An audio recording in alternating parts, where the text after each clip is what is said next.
Retirement के बाद भी श्याम प्रसाद का व्यक्तित्व वैसा ही अनुशासित और कठोर था, जैसे अब भी किसी दफ्तर की कुर्सी पर बैठे हों। उनके लिए जीवन का अर्थ था कर्तव्य और कर्मों का फल, जिसे वे हर हाल में सच मानते थे। पर उन्हें यह अंदाजा नहीं था कि उनके अपने ही घर में कर्मों की ऐसी गांठें बंध चुकी हैं जिनका फल बहुत कड़वा होने वाला है। श्याम प्रसाद की पत्नी सावित्री इस घर की आत्मा कही जा सकती थी। शांत, सहनशील और हर हाल में परिवार को जोड़कर रखने वाली स्त्री। उनकी आंखों में वर्षों का धैर्य था और चेहरे पर वो थकान जो अक्सर उन औरतों के चेहरे पर दिखती है जिन्होंने अपने हिस्से की इच्छाओं को परिवार के नाम पर दबा दिया हो। सावित्री जानती थी कि इस घर में सब कुछ ठीक नहीं है, पर वे हर दिन यही सोचकर चुप रह जाती थी कि समय के साथ सब ठीक हो जाएगा। शायद यही उनकी सबसे बड़ी भूल थी। बड़ा बेटा कुणाल श्याम प्रसाद की आंखों का तारा था। पढ़ा लिखा, कारपोरेट दुनिया में ऊंचे पद पर काम करने वाला और आत्मविश्वास से भरा हुआ। लेकिन उसी आत्मविश्वास के साथ उसके भीतर एक अजीब सा अहंकार भी पनप चुका था। उसे लगता था कि घर में आज जो कुछ भी है उसकी वजह वही है। कुणाल की पत्नी अनुपमा यानी बड़ी बहू बाहर से बेहद सलीकेदार, मीठी जुबान वाली और सामाजिक तौर पर बहुत समझदार दिखाई देती थी, पर उसके मन में हिसाब किताब साफ था। ये घर, इसकी इज्जत और इसका भविष्य, सब पर पहला हक उसका और उसके पति का है। वो हर बात तौल कर बोलती थी, हर रिश्ते को लाभ हानि की नज़र से देखती थी। छोटा बेटा वरुण स्वभाव से बिल्कुल अलग था। ना तो वो बहुत महत्वाकांक्षी था और ना ही चालाक। वो एक निजी कंपनी में सामान्य नौकरी करता था और अपनी सीमाओं में खुश रहने की कोशिश करता था, पर उसी सादगी की वजह से उसे अक्सर कमतर आंका जाता। उसकी पत्नी मोनिका यानी छोटी बहू बहुत ही भावुक, सीधी सादी और रिश्तों में सच्चाई ढूंढने वाली लड़की थी। शहर में नया नया आया ये परिवार उसके लिए सपना था, पर वो नहीं जानती थी कि ये सपना धीरे धीरे एक इम्तिहान में बदलने वाला है। इस घर की सुबह तो साथ होती थी, पर दिल अलग अलग दिशाओं में चलते थे। नाश्ते की मेज पर सब बैठे तो होते, लेकिन बातों में अपनापन नहीं, औपचारिकता होती। श्याम प्रसाद अखबार पढ़ते हुए कभी कभी कोई टिप्पणी करते तो सावित्री रसोई और सबके बीच पुल बनकर खड़ी रहती। अनुपमा अपनी बातों से ये जताने की कोशिश करती कि घर के फैसलों में वही सबसे समझदार है, और मोनिका चुपचाप सब देखती सुनती और अपने मन में सवालों को दबाती जाती। एक दिन श्याम प्रसाद ने सबको बैठक में बुलाया। उनकी आवाज में वही पुराना अधिकार था, लेकिन आंखों में कहीं न कहीं चिंता छिपी थी। उन्होंने कहा कि वे अपनी जमा पूंजी और इस घर को लेकर कुछ स्पष्ट करना चाहते हैं, ताकि आगे चलकर कोई गलतफहमी ना हो।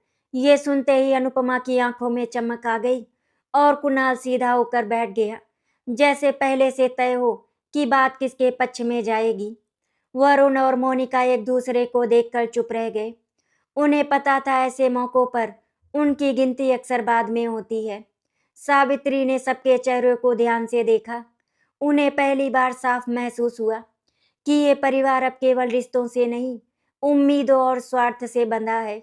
उन्होंने मन ही मन ईश्वर से प्रार्थना की कि श्याम प्रसाद का ये फैसला घर को जोड़ दे। लेकिन कर्मों का फल तुरंत नहीं, सही समय पर मिलता है, और उस समय की आहट इस घर में सुनाई देने लगी थी। ये तो सिर्फ शुरुआत थी। श्याम प्रसाद की उस बैठक के बाद घर के माहौल में एक अजीब सी खामोशी छा गई थी। बाहर से सब कुछ सामान्य लग रहा था, पर भीतर ही भीतर हर कोई अपनी अपनी गणनाएं करने में लगा हुआ था। सावित्री को ये खामोशी चुभ रही थी, क्योंकि वे जानती थी कि ये शांति नहीं, बल्कि आने वाले तूफान से पहले की निस्तब्धता है। रसोई में काम करते हुए भी उनका मन बार बार बैठक की ओर चला जाता, जहां उनके पति ने संपत्ति और भविष्य की बात छेड़ी थी। उन्हें डर था कि कहीं ये बात परिवार को जोड़ने की जगह और तोड़ ना दे। अनुपमा के लिए वो दिन उम्मीदों से भरा हुआ था। वो मन ही मन खुद को इस घर की असली मालकिन समझने लगी थी। उसे पूरा भरोसा था कि बड़े बेटे की पत्नी होने के नाते उसका हक सबसे पहले आएगा। वो हर छोटी बात में ये जताने लगी कि घर का ज़्यादातर खर्च कुणाल ही उठाता है, इसीलिए फैसले भी उसी के होने चाहिए। उसकी बातें बाहर से सहज लगती थी, लेकिन उनमें छिपा हुआ ताना मोनिका को साफ महसूस होता था। मोनिका जब भी कुछ बोलने की कोशिश करती, अनुपमा बात को ऐसे मोड़ देती कि वो चुप हो जाए। एक शाम जब सावित्री रसोई में अकेली थी, अनुपमा चाय का कप लेकर उसके पास आई। उसकी आवाज में बनावटी अपनापन था। उसने धीरे धीरे बातों का रुख उसी विषय की ओर मोड़ दिया, घर, पैसे और भविष्य। उसने कहा कि आजकल शहर में जिंदगी जीना बहुत महंगा हो गया है और अगर सही समय पर सही फैसले ना लिए जाएं, तो सब कुछ बिखर सकता है। सावित्री उसकी बातों को सुनती रही, लेकिन उनके मन में शंका गहराती चली गई। उन्हें साफ दिख रहा था कि अनुपमा अपने फायदे के लिए बीज बो रही है।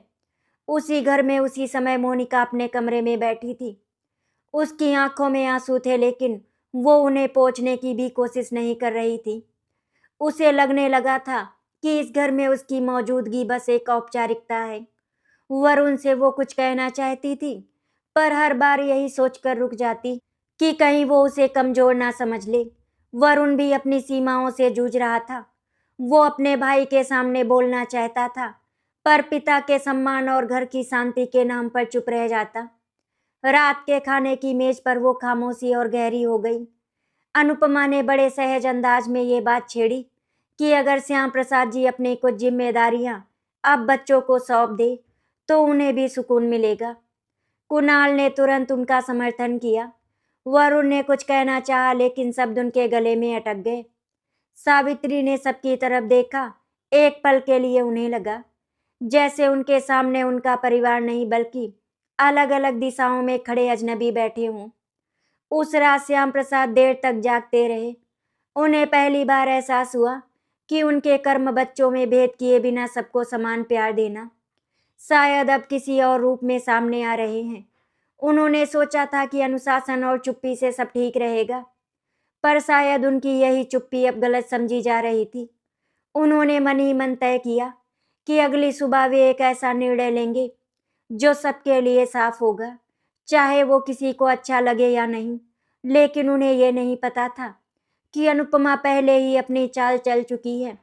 उसने सावित्री के मन में बीज बो दिया था, कुणाल को भरोसा दिला दिया था और वरुण मोनिका की चुप्पी को अपनी ताकत समझ लिया था। कर्मों का फल अब पकने लगा था, धीरे धीरे मगर निश्चित रूप से। ये घर अब सिर्फ एक छत नहीं रहा था, ये कर्मों की परीक्षा का मैदान बन चुका था। अगली सुबह घर में एक अजीब सी बेचैनी तैर रही थी। श्याम प्रसाद हमेशा की तरह समय पर बैठे, लेकिन आज उनके कदमों में ठहराव था। अखबार सामने रखा था, पर नजरें शब्दों पर नहीं टिक रही थी। उनके मन में रात भर एक ही सवाल गूंजता रहा, क्या उन्होंने अपने बच्चों को ज्यादा आजादी देकर गलती कर दी? क्या उनकी चुप्पी ने घर में ऐसे बीज बो दिए जिनका फल अब कड़वाहट बनकर सामने आने वाला है? सावित्री ने चाय का कप उनके सामने रखा तो उन्होंने पहली बार उनकी आंखों में छिपी चिंता को साफ देखा।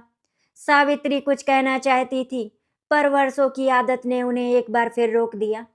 नाश्ते के बाद श्याम प्रसाद ने सबको बैठक में बुलाया। उनका स्वर शांत था, लेकिन उसमें दृढ़ता थी, जिसे सुनकर घर में हमेशा फैसले मान लिए जाते थे।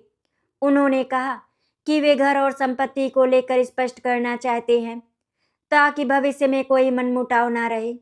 ये सुनते ही अनुपमा और कुणाल एक दूसरे की ओर देखकर मुस्कुरा दिए, जैसे उन्हें पहले से ही सब पता हो। वरुण और मोनिका चुपचाप बैठे रहे। उनके चेहरे पर ना उम्मीद थी, ना ही विरोध, बस एक अनकहा डर। श्याम प्रसाद ने कहना शुरू किया कि उन्होंने पूरी जिंदगी मेहनत की है ताकि उनके बच्चे सुरक्षित रहें। अब वे चाहते हैं कि घर की जिम्मेदारियां धीरे धीरे दोनों बेटों में बांटी जाएं। ये सुनते ही अनुपमा ने बड़ी सहजता से बात काटी। उसने कहा कि जिम्मेदारी उसी को मिलनी चाहिए जो उसे निभा सके, और आज के समय में वही आगे बढ़ सकता है जो आर्थिक रूप से मजबूत हो। उसके शब्द सीधे सीधे वरुण की ओर इशारा कर रहे थे। मोनिका का सिर झुक गया और वरुण की मुट्ठियां कस गईं, लेकिन उसने कुछ कहा नहीं। तभी वो क्षण आया जिसने मोनिका के मन में छुपे दर्द को पहली बार उजागर कर दिया। अनुपमा ने यह भी जोड़ दिया कि कुछ लोग घर में रहते हुए भी बोझ बन जाते हैं, क्योंकि वे ना तो ज्यादा कमाते हैं, ना ही फैसलों में योगदान देते हैं। ये बात सीधे मोनिका के अस्तित्व पर चोट थी। सावित्री का दिल बैठ गया। उन्होंने मोनिका की ओर देखा। उसकी आंखों में आंसू थे, लेकिन वो उन्हें रोकने की कोशिश कर रही थी, जैसे रोना भी उसका अधिकार नहीं हो। श्याम प्रसाद ने बात को संभालने की कोशिश की। उन्होंने कहा कि हर बेटा बराबर है और हर बहू इस घर की बेटी। पर उनके शब्दों में अब वो असर नहीं रहा था जो कभी हुआ करता था। अनुपमा ने चुपचाप सिर हिलाया, लेकिन उसके चेहरे पर संतोष साफ झलक रहा था। कुणाल ने भी बस इतना कहा कि पिता जो ठीक समझे वही सही है। हालांकि उसका लहजा ये बता रहा था कि वो पहले ही खुद को विजेता मान चुका है। बैठक खत्म हुई, लेकिन घर में कुछ भी पहले जैसा नहीं रहा। मोनिका अपने कमरे में चली गई और देर तक रोती रही। उसे लगने लगा कि उसके अच्छे कर्म घर को जोड़कर रखने की कोशिश, बड़ों का सम्मान सब व्यर्थ जा रहे हैं। वरुण बाहर बालकनी में खड़ा रहा, शहर की भागती जिंदगी को देखते हुए। उसे पहली बार एहसास हुआ कि उसकी चुप्पी ही उसकी सबसे बड़ी गलती बन चुकी है। रात को सावित्री श्याम प्रसाद के पास बैठी, उनकी आवाज कांप रही थी जब उन्होंने कहा कि वे इस घर में बढ़ती दरारों से डर रही हैं। श्याम प्रसाद ने गहरी सांस ली। उन्हें समझ आने लगा था कि कर्मों का फल सिर्फ दूसरों को नहीं, उन्हें भी भुगतना होगा, क्योंकि उन्होंने सही समय पर सही बात नहीं की। लेकिन अब बहुत कुछ कहने के बाद भी शायद देर हो चुकी थी।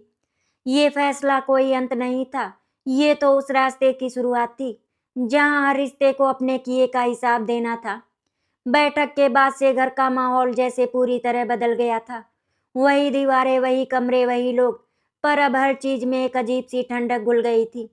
सावित्री को लगता था जैसे उनका घर उनसे दूर होता जा रहा हो। रसोई में काम करते हुए भी उनका मन बार बार मोनिका के चेहरे पर ठहरे उस दर्द की ओर चला जाता जो शब्दों में नहीं ढल पाया था। वे चाहती थी कि बहू को पास बुलाकर सीने से लगा ले, पर उन्हें डर था कहीं ऐसा करने से हालात और ना बिगड़ जाए। अनुपमा के लिए ये समय बिल्कुल अलग था। उसके कदम अब और ज्यादा आत्मविश्वास से इस घर में पड़ने लगे थे।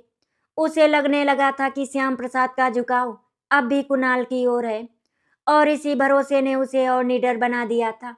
वो छोटी छोटी बातों में मोनिका को नीचा दिखाने लगी।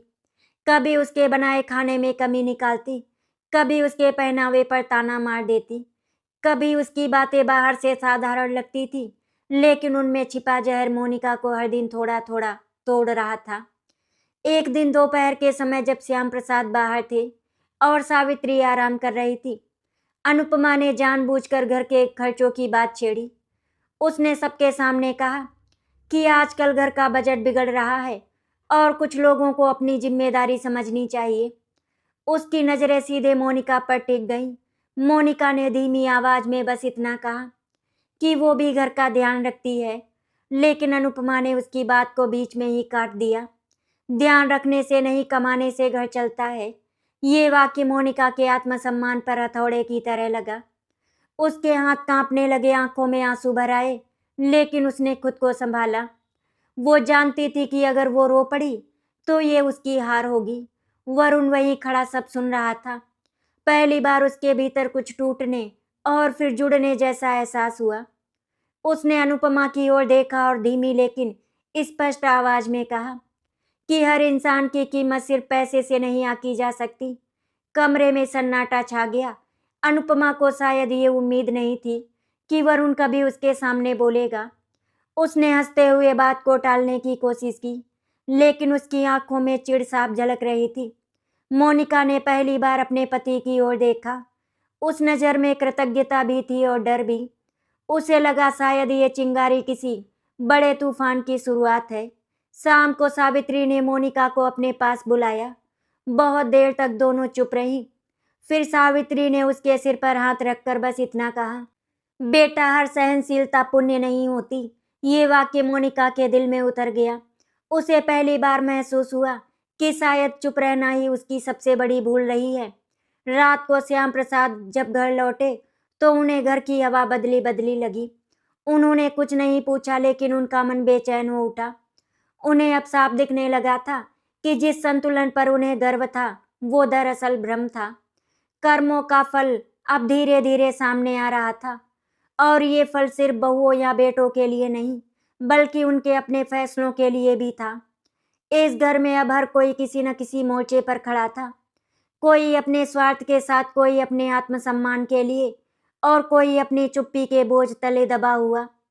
अनुपमा की आंखों में अब सिर्फ आत्मविश्वास नहीं, बल्कि एक अजीब सी बेचैनी भी उतर आई थी।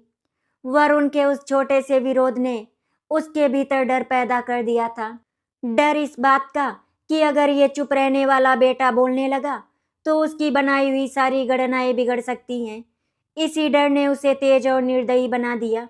उसने मन ही मन तय कर लिया कि अब बात तानों और इशारों से आगे बढ़ानी होगी, ताकि घर में उसका दबदबा पूरी तरह कायम हो जाए।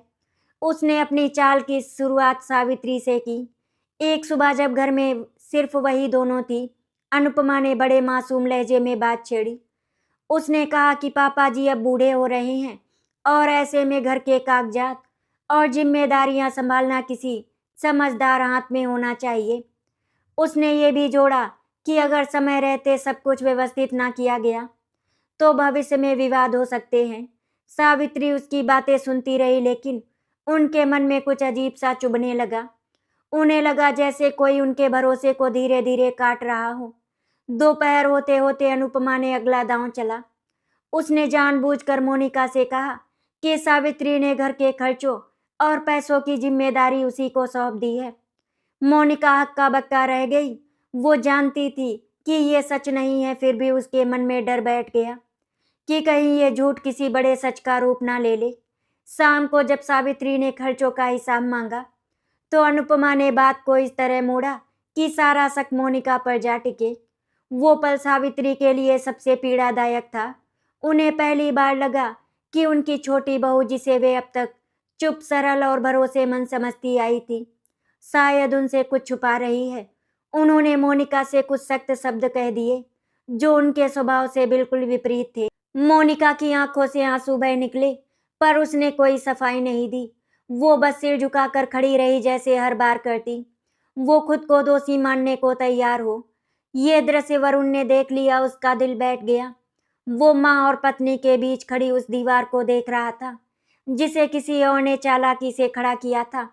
वो सावित्री से कुछ कहना चाहता था, लेकिन शब्द साथ नहीं दे रहे थे। वही दूसरी ओर अनुपमा दूर खड़ी ये सब देख रही थी। उसके चेहरे पर संतोष की एक हल्की सी रेखा उभर आई थी। रात को सावित्री अपने कमरे में अकेली बैठी रही। उन्हें अपनी कही हुई बातों पर पछतावा हो रहा था। उन्हें याद आया कि कैसे उन्होंने हमेशा सबको जोड़ने की कोशिश की थी और आज पहली बार उन्हें के शब्दों ने किसी को तोड़ दिया था। उनकी आंखों से आंसू बहने लगे। उन्हें लगा जैसे उनके अपने कर्म, हर बात को सह जाना, हर सच्चाई पर पर्दा डाल देना, आज उनके सामने खड़े हो गए हूँ। श्याम प्रसाद जी जब घर लौटे तो उन्होंने सावित्री की सूनी आंखें देख ली। बहुत पूछने पर सावित्री ने बस इतना कहा, शायद मुझसे बहुत बड़ी गलती हो गई। श्याम प्रसाद को समझ आ गया कि घर में कुछ गंभीर घट चुका है। उनके भीतर एक डर पैदा हुआ कि अब हालात उनके हाथ से निकल रहे हैं। इस घटना ने पूरे परिवार को हिला दिया था। मोनिका का विश्वास टूट चुका था। वरुण की चुप्पी अपराध बनती जा रही थी और सावित्री पहली बार अपने ही घर में खुद को असहाय महसूस कर रही थी। कर्मों का फल अब सिर्फ कड़वा नहीं बल्कि दर्दनाक हो चला था। मोनिका उस रात सो नहीं पाई। सावित्री के कहे हुए शब्द बार बार उसके कानों में गूंज रहे थे। वे शब्द जो जानबूझकर नहीं बोले गए थे, पर उनका असर किसी जहर से कम नहीं था। उसे सबसे ज्यादा दर्द इस बात का नहीं था कि उस पर शक किया गया, बल्कि इस बात का था कि जिस माँ समान सास के लिए वो हर दिन खुद को मिटाती आई थी, उन्हीं की नज़र में वो अचानक गलत बन गई। शहर की खिड़की से आती गाड़ियों की आवाज़ों के बीच वो अपने मन की आवाज़ सुन रही थी, जो अब साफ कह रही थी, हर बार सहना धर्म नहीं होता। सुबह होते ही मोनिका ने एक बड़ा फैसला कर लिया। उसने वरुण से साफ शब्दों में कहा कि वो अब बिना सम्मान के इस घर में नहीं रह सकती। उसकी आवाज में ना गुस्सा था ना आंसू, बस थकान और दृढ़ता थी। वरुण पहली बार अपनी पत्नी को इस रूप में देख रहा था। उसे लगा जैसे उसकी चुप्पी ने ही मोनिका को इस मोड़ तक पहुंचा दिया है। उसने पहली बार खुद को कटघरे में खड़ा पाया, एक बेटे, एक पति और एक इंसान के रूप में। उसी दिन दोपहर को वरुण ने श्याम प्रसाद से बात करने का निश्चय किया। उसका दिल तेज धड़क रहा था, लेकिन इस बार वो पीछे हटने वाला नहीं था। उसने पिता से कहा कि घर में अन्याय हो रहा है और उसकी पत्नी को जानबूझकर अपमानित किया जा रहा है। उसने बिना नाम लिए अनुपमा की चालों का जिक्र किया और ये भी कहा कि अगर ये सब यूं ही चलता रहा तो ये घर टूट जाएगा। श्याम प्रसाद चुपचाप सुनते रहे। हर शब्द उनके भीतर किसी हथौड़े की तरह पड़ रहा था। श्याम प्रसाद के मन में वर्षों की परवरिश, अनुशासन और अपने फैसलों की परतें खुलने लगी। उन्हें एहसास हुआ कि उन्होंने बराबरी का व्यवहार करने के नाम पर सच्चाई को अनदेखा किया। उन्होंने सोचा था कि समय सब ठीक कर देगा, पर समय ने दरारों को और गहरा कर दिया था। उस पल उन्हें लगा कि अब अगर उन्होंने कुछ नहीं किया तो उनका परिवार सिर्फ नाम का रह जाएगा। शाम को उन्होंने पूरे परिवार को फिर से बैठक में बुलाया। इस बार उनके चेहरे पर कठोरता नहीं बल्कि एक गहरी पीड़ा थी। उन्होंने साफ कहा कि उन्हें घर में चल रही राजनीति का अंदाजा हो चुका है। ये सुनते ही अनुपमा के चेहरे का रंग बदल गया और कुणाल असहज हो उठा। श्याम प्रसाद ने यह भी कहा कि अगर इस घर में किसी को छोटा या बड़ा समझा जाएगा तो वो इस घर का हिस्सा नहीं रह पाएगा। फिर वो फैसला आया जिसने सबको हिला दिया। श्याम प्रसाद ने कहा कि वे घर की जिम्मेदारियां और रहने की व्यवस्था अस्थायी रूप से अलग करने का सोच रही हैं, ताकि सबको अपनी अपनी गलतियों को समझने का समय मिल सके। ये सुनते ही सावित्री की आंखें भर आई। उनका सबसे बड़ा डर सच होता दिख रहा था। कुणाल ने इसे अपने अपमान के रूप में लिया और अनुपमा के भीतर छुपा असंतोष अब खुलकर सामने आने लगा। मोनिका और वरुण चुपचाप बैठे रहे। उनके लिए ये फैसला राहत भी था और दुख भी। राहत इसीलिए कि अब मोनिका को हर दिन तानों का सामना नहीं करना पड़ेगा, और दुख इसलिए कि जिस घर को उसने अपना समझा था अब वो टूट रहा था। सावित्री ने मोनिका की ओर देखा। उस नजर में पछतावा और ममता दोनों थे, पर शब्द अब भी नहीं निकले। उस रात घर दो हिस्सों में बढ़ चुका था, दीवारों से नहीं दिलों से, और कर्मों का फल अब साफ दिखने लगा था। जिसने चाल चली वो अकेला पड़ने लगा, और जिसने चुप रहकर सहा उसे अपनी आवाज मिल रही थी। घर के बंटवारे के बाद कुछ दिन ऐसे बीते जैसे सब कुछ थम गया हो। वही शहर, वही सड़कें, वही मकान, पर घर के भीतर अब आवाजें कम और सोच ज्यादा थी। सावित्री हर सुबह उठकर रसोई में जाती, पर उसका मन कहीं और भटकता रहता। उन्हें हर चीज में अपनी गलती दिखने लगी थी। जिस अनुपमा को वे समझदार और घर संभालने वाली बहू मानती थी, उसके व्यवहार की परतें अब उनके सामने खुलने लगी थी। उन्हें याद आने लगा था कि कैसे हर विवाद के बाद मोनिका ही चुप रही और कैसे हर बार शक उसी पर गया। उधर अनुपमा को पहली बार अपने पैरों के नीचे की जमीन खिसकती हुई महसूस हो रही थी। उसने सोचा था कि घर अलग होने के बाद सब कुछ उसके हिसाब से चलेगा, पर हुआ ठीक उल्टा। कुणाल के व्यवहार में चिड़चिड़ापन बढ़ गया था। ऑफिस का तनाव, पिता की नाराजगी और घर का माहौल सब मिलकर उस पर भारी पड़ रहे थे। पहली बार उसे लगा कि वो जिन चालों पर गर्व करती थी वही अब उसके लिए बोझ बन रही हैं। एक शाम वो क्षण आया जिसने पूरे परिवार की आंखें खोल दी। सावित्री को अचानक कुछ पुराने कागजात मिले, घर के खर्चों और बैंक खातों से जुड़े हुए। उन्हें देखकर उसका दिल बैठ गया। उन्हें साफ दिखने लगा कि जिन पैसों को लेकर मोनिका पर शक किया गया था, उनका इस्तेमाल असल में अनुपमा ने अपने निजी कामों के लिए किया था। सावित्री के हाथ कांपने लगे। उन्हें अपने ही ऊपर गुस्सा आने लगा। कैसे वे इतनी बड़ी सच्चाई को ना देख सकी। उन्होंने तुरंत श्याम प्रसाद को बुलाया। दोनों ने मिलकर हर कागज ध्यान से देखा। श्याम प्रसाद का चेहरा सख्त होता चला गया। उन्हें लगा जैसे उनके सामने उनकी पूरी परवरिश पर सवाल खड़ा हो गया हो। उन्होंने अपने भीतर उठती पीड़ा को दबाते हुए तय किया कि अब इस सच को और नहीं छुपाया जाएगा। उसी रात उन्होंने सबको फिर से बैठक में बुलाया। इस बार माहौल भारी था। सावित्री ने कांपती आवाज में वे कागज सबके सामने रख दिए। मोनिका की आंखें भर आई, दर्द से नहीं बल्कि उस सच्चाई से जो आखिरकार सामने आ रही थी। वरुण ने पहली बार चैन की सांस ली। कुणाल के चेहरे पर अविश्वास और गुस्सा दोनों थे, और अनुपमा चुप थी।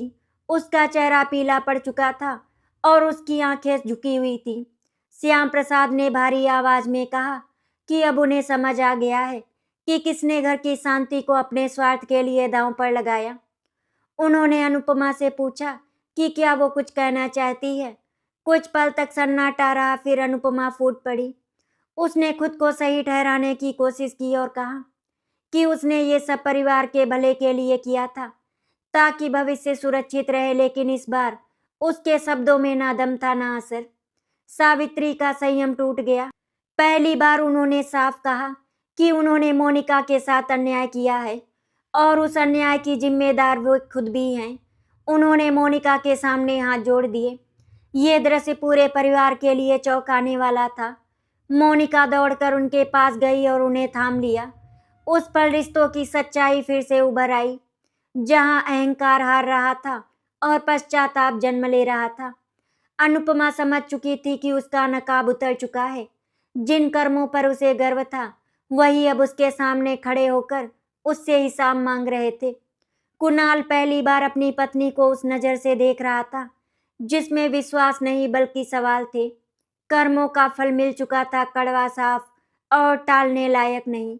सच सामने आने के बाद घर की दीवारें जैसे और भारी हो गई थी। अब कोई ऊंची आवाज नहीं थी, कोई ताना नहीं था, बस खामोशी थी जो हर किसी को भीतर तक कुरेद रही थी।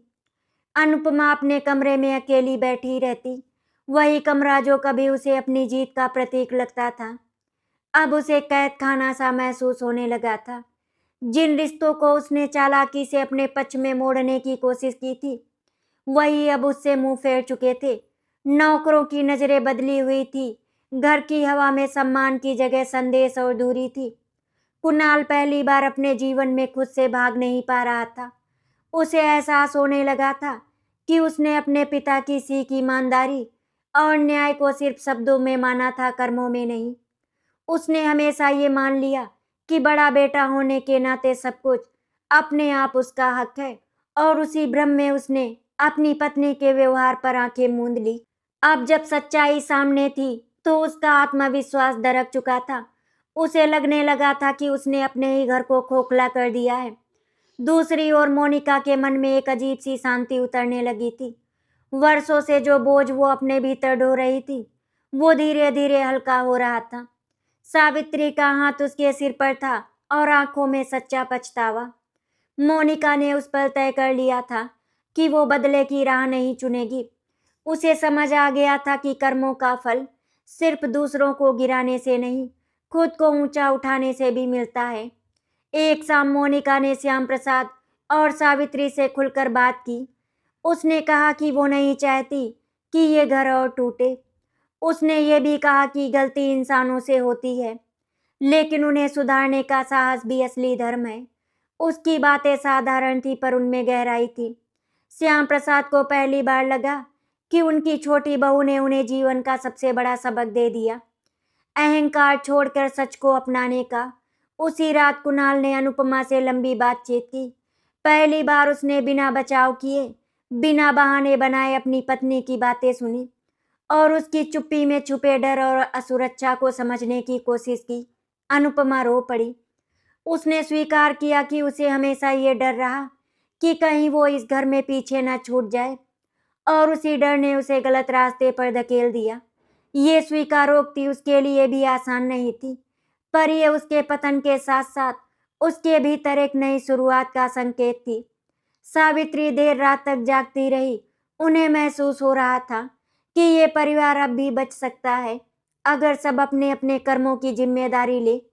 उन्होंने ईश्वर से यही प्रार्थना की कि उनके बच्चों को सही राह दिखे। श्याम प्रसाद ने पहली बार खुलकर कहा कि वे अब फैसले अकेले नहीं लेंगे, बल्कि सबकी बात सुनेंगे। ये उनके जीवन का भी एक बड़ा परिवर्तन था। घर अब भी पूरी तरह जुड़ा नहीं था, पर दरारों में उम्मीद की रोशनी झलकने लगी थी। कर्मों का फल अब सिर्फ दर्द नहीं बल्कि सीख और सुधार बनकर सामने आ रहा था। सच उजागर होने के बाद भी अनुपमा के लिए सबसे कठिन लड़ाई अब शुरू हुई थी खुद से। वो जान चुकी थी कि माफी मांग लेना पर्याप्त नहीं होता। कभी कभी अपने किए का प्रायश्चित कर्मों से करना पड़ता है। घर में सब उससे औपचारिक थे, ना कोई ताना, ना कोई अपनापन। यही चुप्पी उसे सबसे ज्यादा काटती थी। उसे एहसास होने लगा कि उसने जिस सम्मान को चालों से पाना चाहा, वो विश्वास के बिना कभी मिल ही नहीं सकता। इसी बीच एक बड़ा अवसर उसके सामने आया। कुणाल के शहर से बाहर ट्रांसफर का प्रस्ताव। ये प्रस्ताव उसके लिए दोहरा था। एक और करियर की नई ऊंचाई, दूसरी ओर इस घर से दूरी। कुणाल असमंजस में था। वो जानता था कि ये कदम उसे आगे बढ़ा सकता है, पर यह भी समझ रहा था कि घर को अभी उसकी जरूरत है। अनुपमा पहली बार बिना स्वार्थ सोचे निर्णय के केंद्र में खड़ी थी। उसने कुणाल से कहा कि वो वही करे जो सही हो, पर इस बार सही का मतलब सिर्फ लाभ नहीं, जिम्मेदारी भी थी। उधर मोनिका ने सबको एक साथ बैठने का सुझाव दिया। उसकी आवाज में विनम्रता थी, पर निर्णय की स्पष्टता भी। उसने कहा कि अगर ये परिवार बचाना है तो केवल अतीत की गलतियों पर चर्चा नहीं, भविष्य की रूपरेखा भी चाहिए। श्याम प्रसाद ने उसकी बात का समर्थन किया।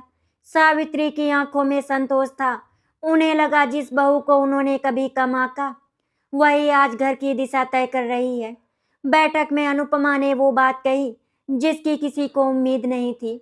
उसने कहा कि वो घर के उन पैसों को लौटाएगी जिसका इस्तेमाल उसने निजी कामों में किया था, और सिर्फ लौटाएगी नहीं बल्कि कुछ समय के लिए घर के खर्चों में खुद को अलग करेगी, ताकि भरोसा दोबारा कमाया जा सके। ये उसका कठिन निर्णय था। अहंकार का त्याग। कुणाल स्तब्ध था। उसने पहली बार अपनी पत्नी को सचमुच बदलते देखा। वरुण ने भी अपनी बात रखी। उसने कहा कि वो अब चुप नहीं रहेगा, ना अन्याय के सामने, ना रिश्तों की जिम्मेदारी से। ये स्वीकारोक्ति उसके लिए उतनी ही बड़ी थी जितनी अनुपमा के लिए त्याग। श्याम प्रसाद ने गहरी सांस लेकर कहा कि घर अब नियमों से नहीं, न्याय से चलेगा, और हर निर्णय में सबकी आवाज सुनी जाएगी। ये उनके जीवन का सबसे बड़ा परिवर्तन था। उस रात अनुपमा देर तक जागती रही। उसने महसूस किया कि कर्मों का फल केवल दंड नहीं देता, वो इंसान को गढ़ता भी है। उसने पहली बार अपने भीतर हल्कापन पाया, जैसे कोई भारी बोझ उतर गया हो। मोनिका ने चुपचाप उसके कमरे के दरवाजे पर दस्तक दी। दोनों की आंखें मिली। कोई शब्द नहीं, बस एक मौन समझौता था। शायद यही रिश्तों की नई शुरुआत थी। ये परीक्षा पास या फेल की नहीं थी, ये इंसान बनने की परीक्षा थी, और पहली बार सबने ईमानदारी से उत्तर लिखा था। सुबह की धूप उस घर में कई दिनों बाद कुछ अलग ढंग से दाखिल हुई थी।